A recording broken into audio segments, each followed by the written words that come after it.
So mga tol, inilabas na po ang ads sa laban ng Casimero versus Luis Nery na magaganap na ngayon June 6 sa Aichi, Japan. Mukhang marami po ang papaldo dito kay Casimero mga tol kapag nanalo siya dahil sobrang underdog po si Casimero sa laban na yan. Kapag tumaya ka kay Casimero ng 1,000, tatama po yan ng 3,900. Pag tumaya ka naman po kay Nery ng 1,000, babalik naman po yan ng 1,210. Kaya tiyak na maraming papaldo kapag nanalo po dyan si Casimero. Sinabi pa naman ni Casimero na inanakaut niya si Luis Nery ng mas maaga sa ginawang pagtalo ni Inoue kay Luis Nery kung saan umabot ng round 6. Ibig sabihin mga tol, mas mababa sa round 6 na papatlugin ni Casimero si Nery. Pero ika naman po ng mga ibang boxing fans, hindi daw basta-basta kalaban itong si Nery. Diyan daw masusubukan si Casimero. So tingnan na lang po natin sa laban nila sa June 6 kung magkakatotoo ba lahat ng sinabi ni Casimero. Samantala, sa laban naman po ni Luber versus Angelity, bahagyang yamado po itong si Luber. Kapag tumaya ka kay Luber,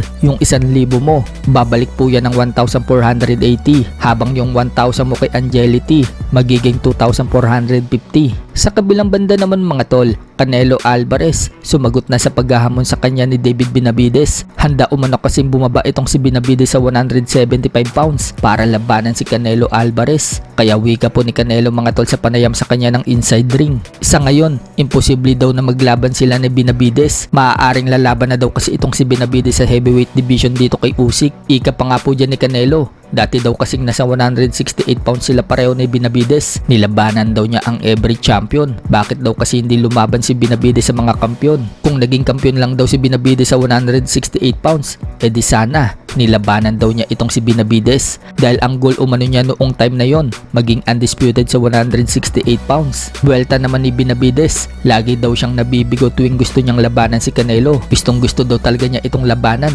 pero laging hindi daw pwede. Sabi nga niya, handa daw siyang bumaba sa light heavyweight division dahil 2 beses naman daw lumaban si Canelo sa light heavyweight. Kaso yun nga, sinasabi daw nitong si Canelo na imposible daw siya makababa.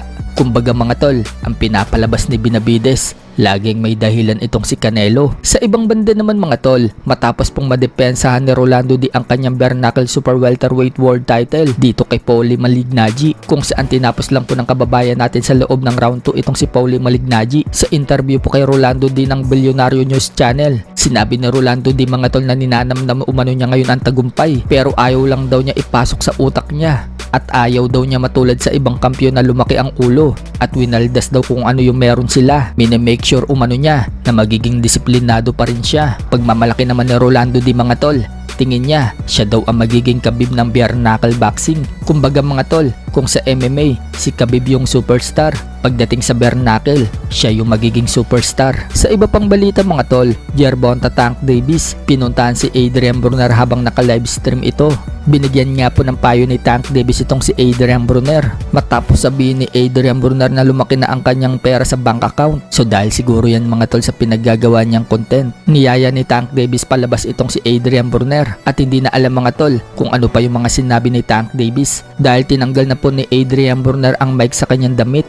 Samantala, kakapasok lang po ng balita mga tol, Unified Minimum World Champion Oscar Colazo ng Puerto Rico, dedepensahan po niya ang kanyang mga titulo sa June 20 sa California. Ang makakalaban po niya ay walang iba kundi ang top contender na si Joey Canoy. Magandang laban po yan mga tol.